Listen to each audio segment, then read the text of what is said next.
I feel like it's awkward, so I'm just going to start. Okay. Welcome, everyone. Thank you so much for coming. This is very exciting to have this many people. I feel like it's hard to get people out to talk, so, it's very exciting. Thanks so much. I'm May Jones. I'm the lead director here at Crosspace, which I run along with my 8 amazing co-directors, 3 of which are here. I wanted to start off with a land acknowledgement.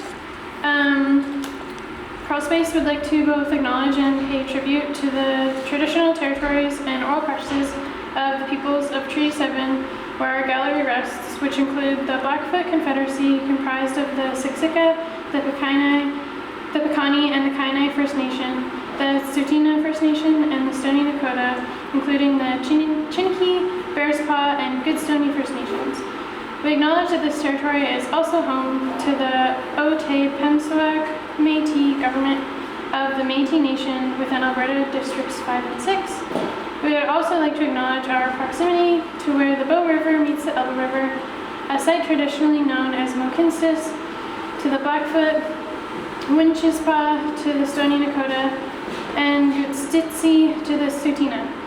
We recognize our shared responsibilities going forward to help bring everyone together on this journey of truth and reconciliation. Decolonizing art spaces is crucial, and we strive to reshape and operate our space with those values and responsibilities in mind. I'm excited to introduce the artist and curator of our current show, Liminal Sunday, Chelsey Rice, and Yaiza Lopez Garcia Sanderman. Chelsey is a self-taught artist and mother of 4, based out of Edmonton, Alberta. She grew up in a small town of Rosemary in southern Alberta. She's been practicing photography for 18 years, and this is all her wonderful work. Yaiza is a multidisciplinary artist and emerging curator based out of Calgary, Alberta. She was born in Madrid, Spain, and moved to Calgary when she was 8, and then spent most of her adolescence living in Mexico. Yaiza holds a Bachelor of Fine Arts from the University of Calgary. Yaiza and Chelsey met through TikTok, and this came out of that interaction. So I'll let you guys take it from here and talk more about the show. Thank you, May. Thank you. So yes, you heard that right. We met on TikTok. Chelsey posts a lot of her liminal photos on TikTok, and so me being on that side of TikTok, I came across them, and I was like, I need an exhibition of this.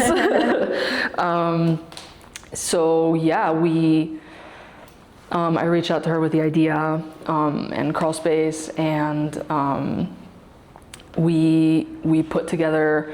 I'm really grateful that you gave me access to your hundreds of photos. I know, there's so many. So many. So initially she sent me like 200. So I printed out 100. And on little, okay, not like this. Printed out 100 4x6s, and then from there tried to pick photos that kind of, I had some criteria, like for example, I try to keep it really like people-less, so none of the photos have evidence of human activity, but no actual people in them. The only characters you'll see are like Ronald McDonald. Oh my God, what's his name? Could you remind me? Cosmo. The whole theme of liminality is such a like trendy concept lately. Yeah. I guess. And like based on like the whole like backrooms kind of idea, where you have these like empty spaces, and then you have these common motifs of literally like stacks of chairs, hallways, fluorescent lighting, etc. So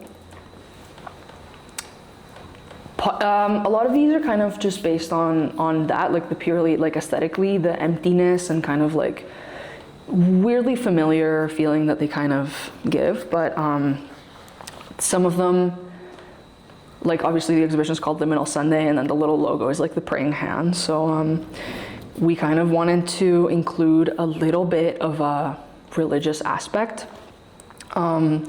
We were both kind of raised with a specific like religion, and so I thought it was nice to include that when we're talking about like childhood memories. So yeah, let me look at my specific question.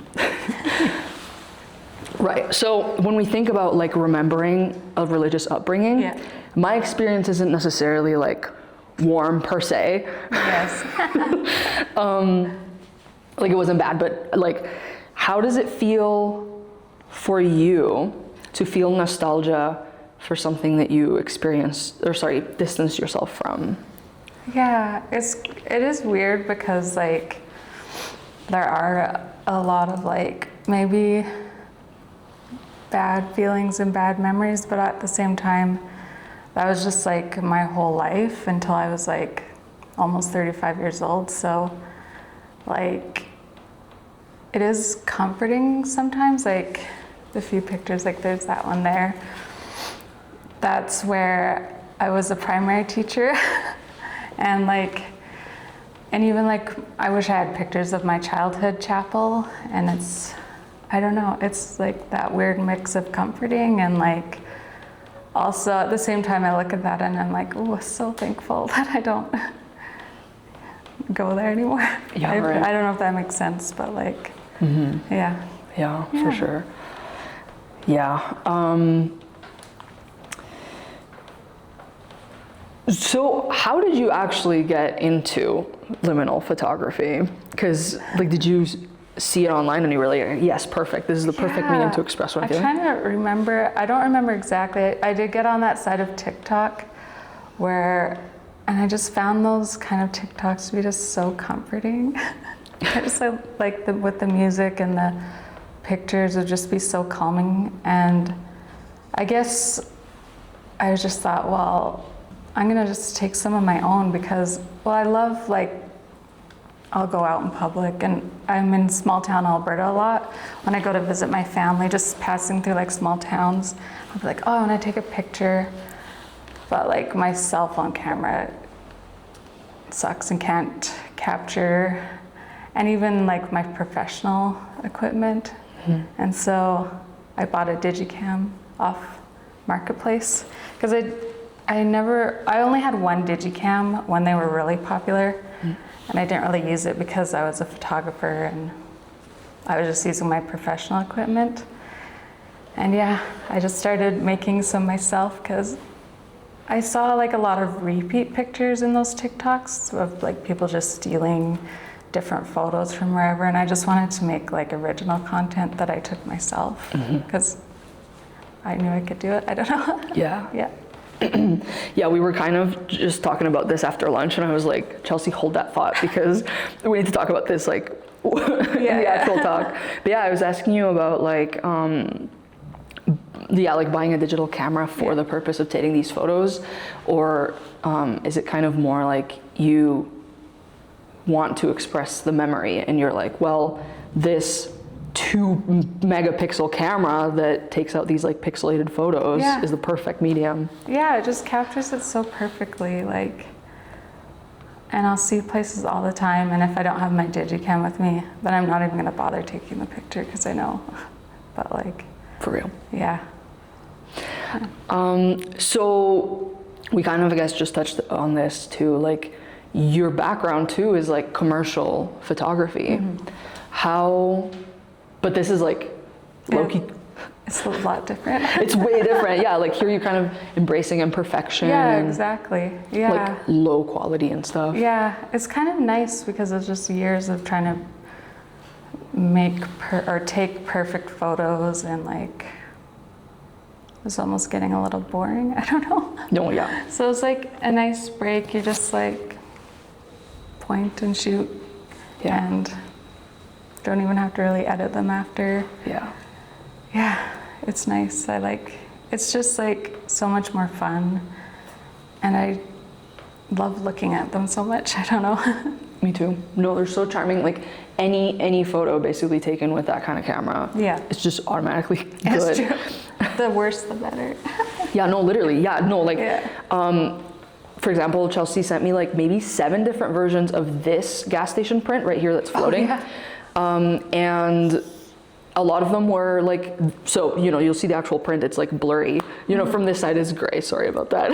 But it's a blurry photo, and she sent me like 8 different versions. Some of them were like perfect, sharp, crisp. But I picked that one because it was just like the most charming. Even if you can't see the details, like that is the whole point. Yeah, I love that one.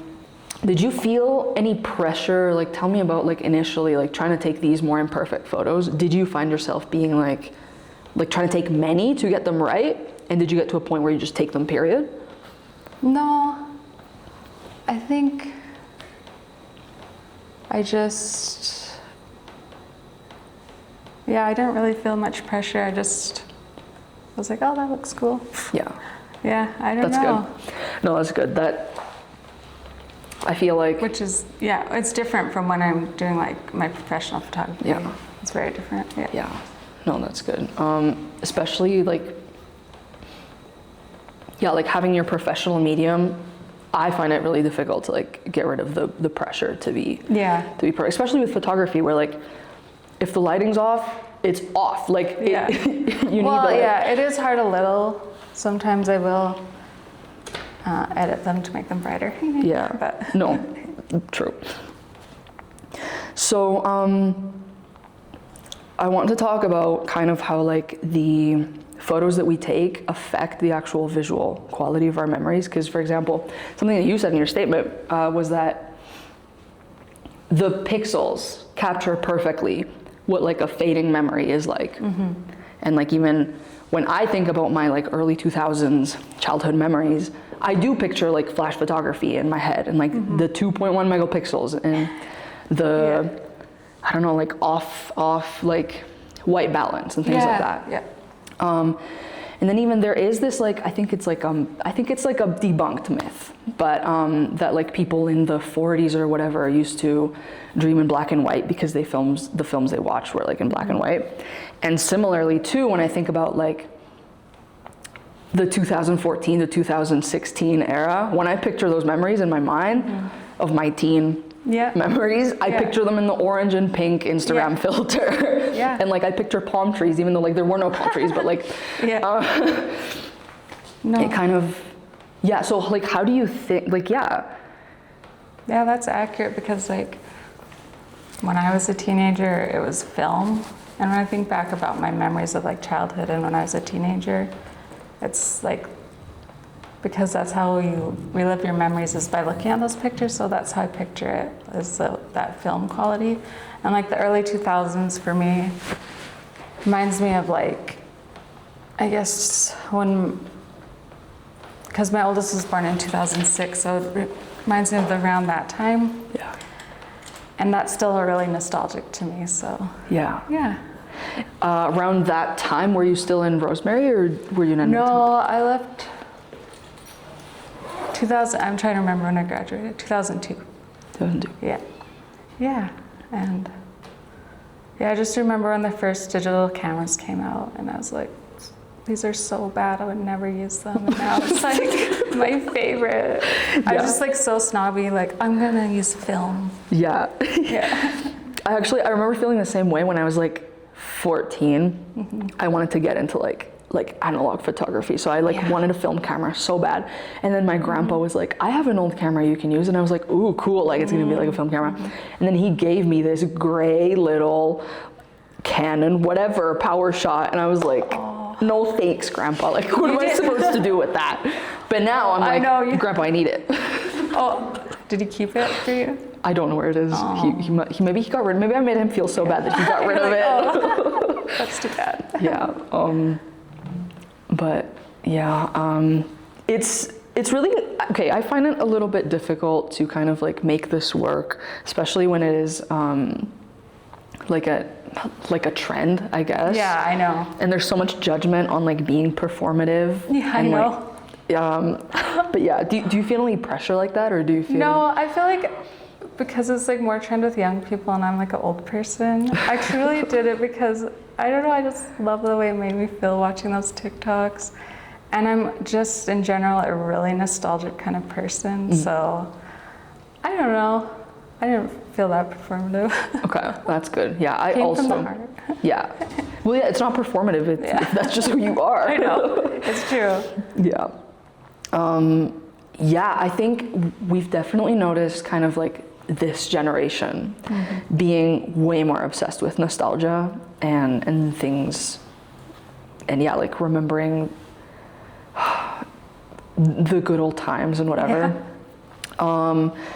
I was trying to think a little bit more about like why, and then I realized it's because everything from our childhoods has either become shitty or is gone. Like, you know. Yeah.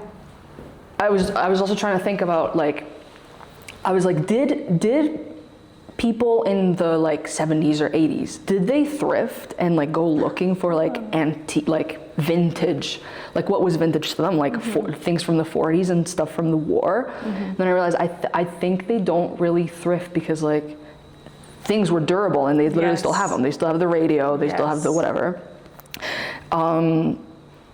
And also they didn't yearn for their childhood homes because they were still living in them. Yeah, exactly. Whereas like, I think maybe our generation a little bit more like we like move houses, sell the houses like due to economy shifts and whatever.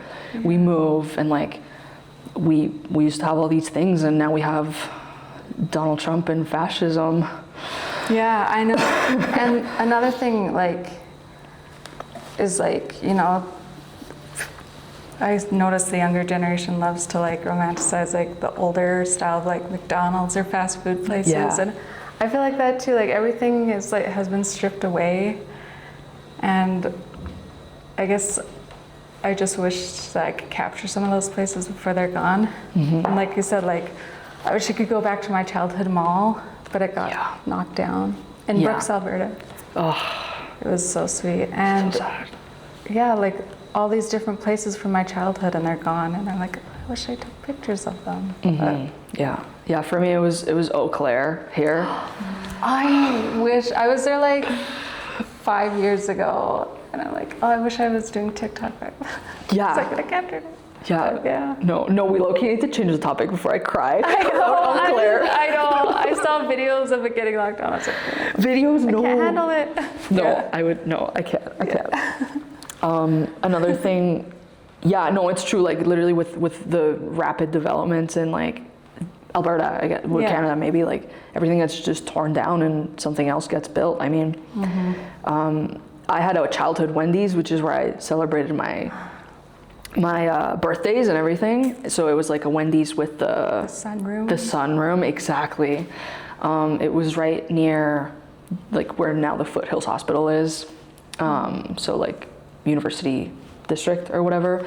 There's a Wendy's right there in the corner. And I came back to Canada after years and I was like, I'm gonna go to that Wendy's. Gone, missing. And there's this like gigantic apartment building on top of it. So, and like I wouldn't be thinking about the Wendy's so much, so nostalgically, if it was still there. Like that's true. There's things that are still here that I low-key don't visit, and I don't I don't know. I mean, even like we all love to talk shit about the West Edmonton Mall, but like I don't. You don't. You love it. Yeah. What are some of the? You can also talk about like some specifically the ones that are in these photos, but even some other ones about like some of your favorite nostalgic places around Alberta, because you travel a lot, right, around Alberta. I do. I'm trying to think. Oh, there's the Ben's Bowling. That's in Brooks, Alberta. Brooks, okay. It's amazing. There's like a little bar, and then there's like a room with BLTs, and it's just like so random and run down. Yeah. And it's like you never know when it's going to be open. It's always closed, but like, that place is. I took my kids there with my dad. A lot of these, because I could go around Alberta with my dad. He finds all these places and takes me like. So I don't have my glasses on. I know what it says. Heaven's Gate Ranch. My brain is like... And that was on the way to the Bazzano Dam. I don't know if anyone's been there. It was like you cross this ferry and it's literally in the middle of nowhere. And it was just so cool. And then I'm trying to see what's behind there. Oh yeah, that's my parents' street. Oh, that's nice. Yeah, I love that one. Yeah. And I love a lot of the little ones. And where are they hiding? Oh, the swing set there, that's my sister's yard. Oh, that's so nice. I love that one, yeah. I don't know, there's so many places around Alberta, and I just always think, oh, I should go there before it's gone. Yep. Because that has happened. Yeah. But like, I'm trying to remember. Yeah. Yeah, I remember seeing your TikTok about the Alberta airport, Calgary airport, literally this one. Yes, I saw your TikTok and I was like, what the heck is that? That's so cute. And then literally like that, a few weeks after I took, I went to the airport and I saw it in person and I was like, oh my God, found it, like check, amazing, yeah. And now, I love it. And now apparently it's gone too. Are you for real? I think so. When I saw it recently. No, When? it's not. What? And they have it like, sorry to interrupt. Go ahead. No, it's good. We They need to have it know. kind of separated in different like sections now, and it's like different things. No. So like when I went to the airport 2 years ago, for like an international flight, they have something similar set up, but instead of the Calgary Tower and like, you know, Calgary Staples, it's just like it's like an airplane and like traveling things. It's not like Calgary specific anymore. Oh. No, I feel like they moved it. Yeah, they're separated, Oh, but okay. it's not the Not same set up. vibes. Yeah. Oh. Well, I'm glad I got that. Yeah. No, you got them like together before they. The little saddle dome is so cute. Yeah. Yeah, it's you know, it's like I think part of like the whole, like what's interesting about liminal photography is the like things that don't make sense. Like for example, let me think. For example, why is there like 3 trillion squirrels in one yard? Or like even here, you have the Calgary Tower sculpture, but then you also have the Calgary Tower in the backdrop of it. So is there 2 Calgary Towers in that hypothetical Calgary? I've never noticed that. I love that so much. Yeah, I mean, you could also argue that it's like the shadow of this chubbier tower. Yeah. But yeah, Yeah. yeah, like I think, Yeah, I love that one there. That was at a house in Jasper. It was before the fire, but I don't know if it was affected or not. But oh my God, yeah. yeah, and the 2 little, they're like bending down. The little.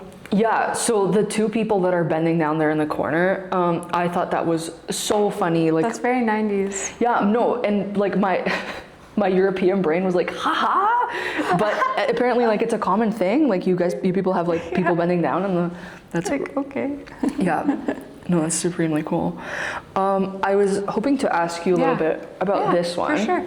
Because, okay, so for context, I was raised Catholic and Chelsey in the Mormon church, and so there's a lot of things that I don't know. But That's I was okay. I was You can wondering when I was reviewing a few of these photos. Yeah. It was photo after photo of like little rooms exactly like this, and each one had like a painting. Yes. Could you tell me a little bit more about like the layout of the Yeah. like the architecture in there? Like Yeah, the church, they try to have everything the same no matter where you go to church, including like the building styles and the things you learn at church. So that could literally be in any chapel. Like right. it's Edmonton, but like someone in the States could look at that and be like, oh, that's in Utah, but it's not. And yeah, the artwork, they've made it more of a change, I've heard. They used to have more variety and they used to have, but now they're just focusing very much on Jesus. Whereas they'd have other things. Yeah. But there's always lots of, yeah, and the folding chairs. Yeah, the chairs, of course. Yeah. Do you so the program is like the programming is like Bible study, like. Well, it's different now. But when I went, it was 3 hours, I think. I don't know if they're down to 1 hour now, but it was 2. It was everyone together in the chapel, which I don't have a picture of. And then after that, you'd go, if you're a primary teacher, you'd go into here for a couple hours and teach primary. And sometimes the Bible, but also because Mormons have the Book of Mormon as well. Learn about the Book of Mormon and yeah. What did you teach? I taught, well, I had many different things, but like for that, I think they were the 7-year-olds. Nice. And I can't remember, I'm sure I just taught them about Mormon stuff. It's hard to remember. Yeah. It's crazy. They're so old, the kids are old now, but like, yeah, it was, sometimes it was kind of like, oh, I'm with my kids all week and then I get to go to church and teach someone else's kids. Yeah. But like kids all over. I know, like fakes. But like, yeah. What do you think is kind of like the vibe in Rosemary? Like, are there many like Mormons who have left, or is it still very? The ones who have moved away, like the ones my age, I would say more have left than have stayed. Yeah, Rosemary Church felt a little bit different. It felt like more, because it's just like isolated and you have like all these old families that have been there for generations. So I have better memories with that. Like it was really like a part of your family. And we had an old chapel, so it was like different. And this really creepy basement that my sister says is haunted, and I believe her, but I would love to get some pictures of those. And, but like, yeah, once we moved, or I moved away, it felt like a little more cold. It felt like different. It was just very like, yeah. Rosemary's special. I always say like, it has a place in my heart, that Mormon church, I don't know. No, exactly. Yeah, just like going back to being nostalgic for things that are just like not there anymore and that you like left on purpose. I, to this day, I was like, I don't think I have any trauma, but I was just like, I was looking at, you know, that like these like fashion trends where like people will wear like Mary Jane shoes and like or like long socks or like pleated skirts or like rounded collars. And I love micro trends, but I was like, I don't think that I could ever wear any of those things because that was my Catholic school uniform. Like there's just no way that I could wear any of that. So yeah, like I think when it comes to like nostalgia or like thinking about those things, like I don't know, or maybe I feel too much like warmth and I'm like, yes, my Catholic school days, like that's why I can't wear it. That's like almost like that's just like part of like your whole culture growing up. So even though it like might have, I don't know, you still feel that like, I know I love to reminisce like, because that was like part of me and it's almost like. Exactly. Yeah, exactly. Yeah, it's hard to like hate anything like that. Like, I mean, I still have lots of bad feelings, but there's the good stuff too, I guess. Yeah, exactly. When we think about, so you have kids and you told me that they are teenagers. Do you find them being, are they nostalgic? Are they into this kind of thing? Are they online? Are they? Well, only one of my kids has TikTok. It's my second oldest. My oldest, she doesn't care about trends, but my son does. And he always likes my TikToks, so. Oh, that's good. Sometimes he'll comment on them. I'm like, oh my, that's so special. But like, yeah, I don't know. Like, I like reminiscing, and I'll bring stuff up, but like. or I'll send them stuff. But yeah, I don't know.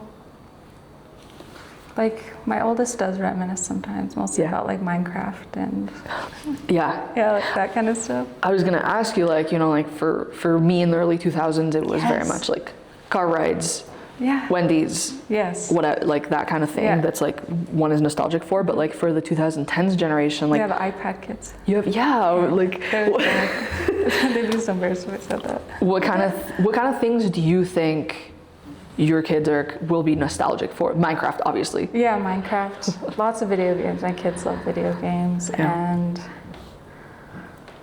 yeah, maybe some of the McDonald's play places that we used to go to, Yeah. and West Edmonton Mall.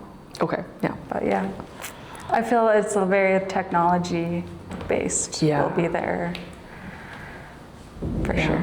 Can you imagine somebody being nostalgic for the early versions of ChatGPT? Oh no, That would probably be Luckily, crazy. my kids make fun of AI, so Okay, good, nice. You're raising them great. yeah. How do you think visually they're nostalgic? Yeah, that's what I It's gonna wonder look. too, because their mom's a professional photographer, so all their childhood photos are like perfect. Right. So Yeah. I don't know if that's how but also like I never printed the pictures, so I feel like they don't really look at them unless, like, sometimes I'll be on my phone and I'll be like, look at you when you're little. So yeah, that's a good question actually, because Yeah. they have very nice pictures. Yeah, I do wonder, like, I have a lot of cousins that are like toddlers right now, and I'm just thinking like they're literally getting 4K videos taken of them and like 4K photos and whatever, and I'm like, Yeah. are they gonna think about their memories in Yeah. 4K? Yeah, I know. Yeah, I Yeah. don't really video my kids because I don't really think, well, they're older and they don't want me to, but Yeah. yeah. Yeah, that's a Yeah. good question. Yeah.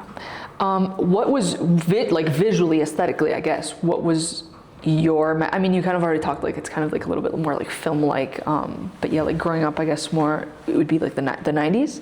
Yes. Yeah, the so 90s. visually, does it look still like this? Because we still had pixels in the 90s, I guess. It's true. It's pretty similar. Like, I used like a point and shoot film camera. It didn't even have a zoom, so it was really bad. And I used a lot of disposable film cameras for like Yeah. girls' camp and stuff like that. Yeah. Yeah. I have like one more question. Let me see. Oh yeah, this one's probably like a really important one. What is your go-to family diner order? I know this one. Let's see, the club sandwich. I was gonna say club sandwich too. Oh my god, yeah. Because I've gotten, with my brother, we went to Vulcan 3 years ago, and I got one there. It was really good. I don't remember what the diner was called. It looked very Italian. Well, like it had like Italian flags and like the statue Yeah. of like, start with a P, but and then last year I went to this, it was like a diner off the highway outside Wasetna, Yeah. and it looked not like the greatest place, but it was really tasty. Low-key, the more Yeah. weird they look and the more like Exactly. sus they look, the better the true. food is. It's true. I always want to, I see them all the time and I want to stop, but then I don't. But I'll always get the club sandwich. Yeah, no, me too. Club sandwich is always my go-to order.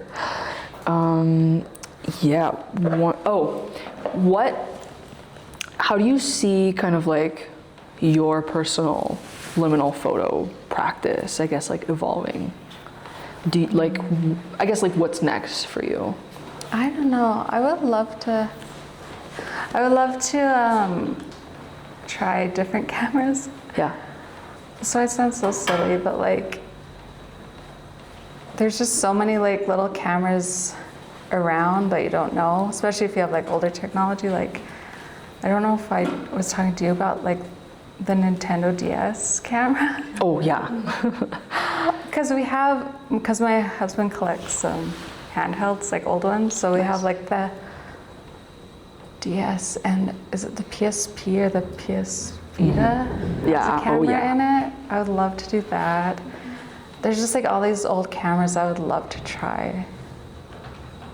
I can't think of any other ones, but yeah. Yeah, me too. No, I stay off Facebook Marketplace I know. because I can't. I know. And actually another thing, because like we were talking about film is what I grew up with. I want to get another point and shoot with a zoom to do film. But when I go on Facebook Marketplace, they're over $100, and I think that's not okay. I agree. So maybe I'll find one at a thrift store one day, I don't know. Yeah. So some of the things that I've also seen, kind of like you know, you post these photos on TikTok as photos, like in the slide thing, but I've also seen you post a few videos. Like, would you consider expanding into film? Yes, yeah. Yeah. Because, yeah, my DSLR has video that I want to do. I'm good at like taking the pictures and videos, but like sometimes, well, for video post-processing, I'm like, I don't really know what to do. And then the files are so big when you're using professional, and my phone's always at max storage. So Same. maybe when I upgrade my phone, then I'll finally do it. But Yeah. yes, I would love to do more film. Yeah. I think the cool part about like liminal imagery, I guess, in video is that it kind of becomes more like even eerier, because it's like, you know, like when you see a picture like this, you don't know if somebody was just there. But if it's the video and if it's empty the whole duration of the video, it's like creepier. Like it's just empty forever. Oh yes, that reminds me, yes. Because I have taken video on my digicam. Okay, yeah.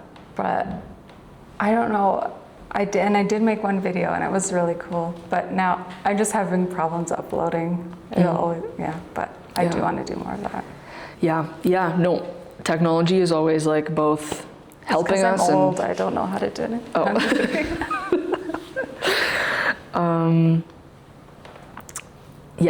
it. We have around a few minutes for questions from the public. Can I ask yes, a couple before we get into I'll be really quick. I wanted to ask both of you. I feel like nostalgia is often used in like a positive way, and like both of you refer to it in like a very positive way.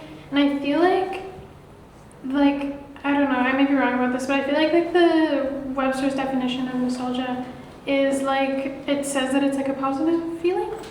But I personally feel like nostalgia can be like a very negative thing as well. And I don't know, I feel like also with like the vibe of these photos, like I don't necessarily get like an entirely positive vibe off of them. I feel like it's very like ambiguous and even like eerie a little bit. I think like with liminal spaces, like there can be like a very, I don't know, I was just wondering like if what you guys think about like the definition of nostalgia, if you think it's like positive or negative. Yeah, I know, I like that because I do like to capture like more like eerie and creepy stuff. I do like that stuff as well. And I feel like some of these are kind of creepy. And I love that. Yeah. I'm trying to think. Yeah, that one with the chairs there. The one at the door. Yeah. I agree. I think another interesting concept of liminality is like a bigger trend is like we have a lot of like liminal video games of back rooms, like they're very and so like it's just like endless hallways and whatever. And I think a big concept, there is obviously never like a rule to an internet trend, but there is kind of like an unspoken I guess thing where like people think that all these liminal spaces video games should not have monsters because like it kind of ruins it, like what's like they're already, I guess like you suggested, like negative or creepy themselves. Like it's kind of like a concept of a more like psychological horror as a genre. So yeah, definitely. Yeah. It's a double-sided. Yeah, that's actually an important part of. Yeah. Which is why happiness. Which is why I also decided to not have any people, because it was kind of following that rule of you can't have any monsters in the liminal photos. Like they're on their own, they're intense enough. For sure. I wanted to ask you a bit about your process in where you decided to place these, because they're a very unconventional layout. Oh yeah. So we decided, I wanted them to be big, and I did tell you about this because I told Chelsey I need these photos to be like really big, and she was like, oh, but they're like, they're like not the best quality. And I was like, no, precisely. Like when we have these, like some of them are a little bit really deep fried. For example, the bathtub there in the back. That one and a couple of them are quite deep fried, but I personally, like, I love that. So I wanted those big ones to kind of be at standard height, which you will see, but then some of them, I definitely wanted them to be suspended, also at standard height, because just hear me out, okay? So like this one's like a hallway, and then that one's like the street, so it's kind of like this is the hallway, and then you're going out onto the street, and the perspective is quite similar. In the sense that it's like straight on.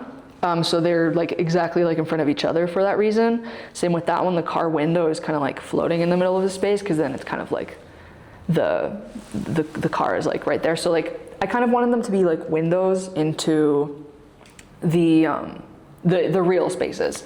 And so some of them are on the floor when they're like floor pictures. So that corner right there is the bowling alley corner. So Chelsey sent me a couple photos. You actually did this really well. When you took photos, you would take one like this and one like that. I wasn't even doing that. So yeah, when you put them together like that, like it almost looks like a continuation of like almost like a panoramic photo. So yeah, I did some like clusters like that. Over there, that corner is kind of like an interior space one where you have the keyboard, the bathtub at bathtub height, and the VHS is on the floor. Yeah, same with the gas station there. I also wanted that one near the front because it's kind of, just hear me out, okay? I'm not crazy, but it's like you're like putting gas in your car to then like see the exhibition, like I cooked, okay? Yeah, same with the ones near the door as well. Like you have the like clock on top of the door, on top of the bar door. You have the pickup window sign in the side of where you would go pick up the drinks at the bar. And yeah, if you go also to the bathroom, there's a photo of the stalls there as well. That one's one of my favorites because the perspective works really well. And then in the hallway, there's a picture of a hallway. So like we tried to kind of like position them where they would go in real life, and just like, I pictured just like windows into these memories. Mm-hmm. Yeah, sorry, I feel like you have a question. Yeah, you guys have been kind of alluding to it with like talking about documenting these spaces and even like mentioning your kids and what they would be nostalgic for. Mm-hmm. So I'm just wondering if you ever think about when you're photographing some of these spaces and how they are third spaces. Yes. And as like a mother with your kids growing up in a time where those third spaces are dwindling, do you ever feel like this type of work you produce holds like a very cultural significance in that regard? Yes, that's something that I think about lots with my kids, because it is hard to get them out, because it's like, well, where are they going to go where they don't have to spend like $100, right? Because it's like, and and it's like all these places that I had when I was younger, they don't have them, and it feels bad sometimes. I'm like, oh, I wish that they could have had, what I had, Yeah, that's a great point. Thank you. Great point. Yeah.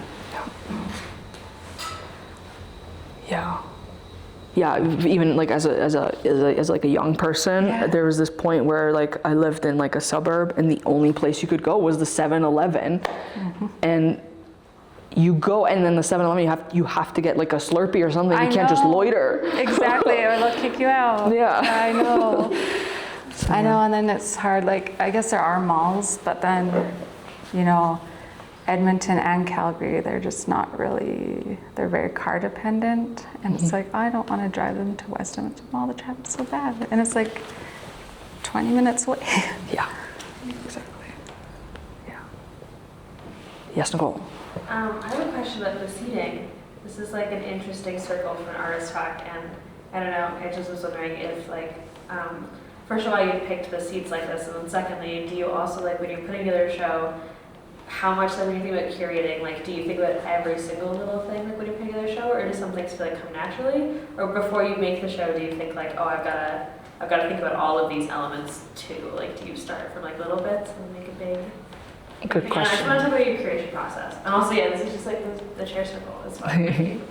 Yeah. You get to see the whole audience. That's why you usually don't get to see the whole audience. Yeah. Yeah, I mean, the circle is because, like, I didn't know how nervous we were going to be, first of all. So a lecture kind of format felt a little, it definitely felt weird, actually, because I kind of like this more kind of like, I was also thinking about, like, the, like, AA meeting at the church basement kind of thing, you know, just like, just giving off the liminal vibes. But yes, I do think about every single little thing, but it also does come a little bit naturally. So, like, I don't know how many people here were at the opening reception, but we had like a whole tablescape of these like this like white tablecloth, and then these like lace thingies on top, and then all like silver dishes. And then I specifically wanted grapes to like so it was kind of like a religious feast. So like we had red grapes to symbolize like, you know, the wine.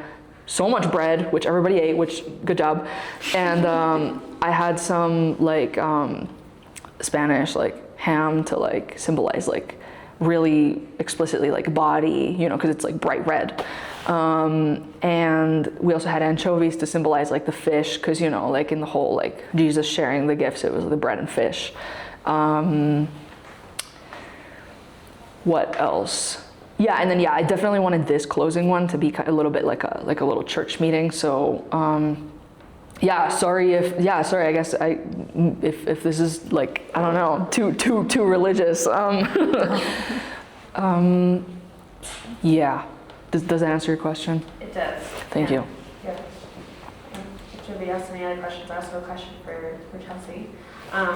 I've talked to some different people who do photos or do small work, and then seeing it blown up, it's either like really exciting or like really scary. And you kind of talked about it a little bit, with kind of like, oh, I don't know if you can print them really big. Yeah. They're taken small. Yeah. It's kind of like when I have a photo and I look at it just on a little camera screen, I'm like, that looks awesome. Like, I'm like, that looks awful. Yes, I know exactly. So I'm just wondering if this makes you really excited to like do more big photography and print more and have more shows. If you're like, or if you're like, that was good, but I would like do a book, or I would do like a thing. Like, are you excited to work bigger? Yeah, or? no, I do like it, and this might sound bad because I don't even get my like professional photos blown up ever. So to have these blown up before those, it's pretty crazy. But yeah, I like that you mentioned a book. I actually really like that idea. But like, I agree. Yeah, I would do it again for sure. Yeah. Yeah, I Yeah. really like how they turned out. Yeah, okay, I'm glad, I'm glad you're happy. What did you call it? The super fried? Deep fried? Deep fried, yes, Yeah. I love that. No, a couple of them are, yeah. Yeah. Yeah, that one, I like that one. That it's mildly deep fried. yeah, the the bathtub's very deep fried. I'm like, oh. My mom's bathtub. Yeah. Yeah, actually, guys, my university photography professor is here, and she taught me, which is something that I really appreciate and really helped me out a lot, is that like you should low key print everything, and like it definitely helped me with curating. Like I was like, am I gonna print 100 photos? Yes. And I had a huge stack, and it just like ultimately helped me see like just seeing the photo, like especially now that photography is such a digital medium. It's just stuck in your device, but like bringing it out into the real world is so special. It's like a movie screening, or like playing a song. Like you make it exist in the real world. Yeah. Can you talk more about when you printed out the little minis and how you planned the layout? Yeah, so I printed out the 4x6s at Walmart.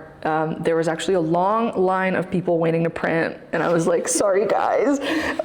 Especially because I would print out like photos of like chairs. Like they were looking at me weird. What are you doing? Yeah, they, like because they're printing out pictures of their kid, like good pictures of their kids, and I'm printing out chairs and chairs and chairs after chairs. I was like, oh, whatever. But yeah, then I came in here, and then I literally held them up. Like I was like, yeah. And then I took pictures of me holding them up, and then from there I decided like how big to print them. So it was a very like visual process and like tangible process the whole time, even in terms of sequencing. Yeah, just like holding them up, period. Yeah. Yeah. Yeah, and I just find that interesting because it's like they existed purely digitally before, and then like your creation process was like so physical. Yeah, multiple versions of each photo. Yeah. Yeah. Yeah. Any other questions? I have a question. Yeah. I've known Chelsey for a really Yeah, she's from Rosemary too. Amazing. we met briefly. Yes. This is really cool. I'm curious about your evolution of style of photography and when you started picking up on the interest of like just being drawn into like liminal spaces. I know it didn't really start like this. Yeah. Just a few years ago, because that's when I joined TikTok. So, well, like I went through like just after COVID some really bad burnout, so I couldn't really do what I wanted to create because I couldn't really leave the house, but I still wanted to do stuff. So that's why I started TikTok, because I'm like, I could do this in my bed. I mean, obviously, like I had to get the content, but it was just, just driving to my parents' house or. Way easier. So, like I'm much better now, but it's like I got that new hobby because of that, and yeah, it's because of TikTok. I know, because before that it was just like, photographing families and weddings and my own kids, and I was also getting kind of tired of it. I don't know. I guess when you do something for so long, it's kind of like this again, but it was, yeah. I think you've always had a knack for capturing the moments in between spaces. Yeah. Which is like she did photos at my wedding. Oh, I keep forgetting that I did that. Nice. A million years ago. Yeah, that's right. They're like still some of my favorite photos, though a lot of them are like the classic, here's a portrait. Yes. And they're all in between spaces. Yeah. It just feels like it's a natural evolution. Yeah. Come to. I'm glad it came out of burnout, because that's always a hard thing. I know. Yeah. Thank you. That's great. I didn't know that. That's amazing. Yeah. Yeah, I think conceptually, like liminality ties into like so many other things. Like I think you don't just start shooting liminal photos. Like I think that could have always been present in your work. But even when you think about, to be honest, to me, okay, it's getting a little personal, but like to me, kind of like stepping a little bit away from religion is kind of this liminal space. Yes. Because like, 100%. I don't know, like I personally, I still believe in God, but like I don't want to associate with like the Catholic Church, who is so, like, so then I feel like I'm in this liminal space where I'm like, it feels like a hallway with a stack of chairs over there. Yes, thanks for bringing that up. That's exactly, because I left religion in, it'll be 7 years in a couple weeks, so 2019. Yeah, and it has felt very liminal. You're just kind of, because it's almost like you're alone. Yeah. And it's, that's very interesting. Yeah. Or even like I go to church sometimes, but I don't do the communion because I'm like, I don't know. I don't have any sins, but I'm still not gonna, Exactly. Perfect question. Yeah. Yeah, it's true. Because like when I took these, I hadn't been in that chapel. Like I think I took those in August because we were there for like a funeral, and I had my digicam. I felt kind of irreverent because I'm like, I'm here for a funeral, but I took them anyways. Like obviously that's not where the funeral was. It was in the, and it felt so weird being there again. Just Yeah, right.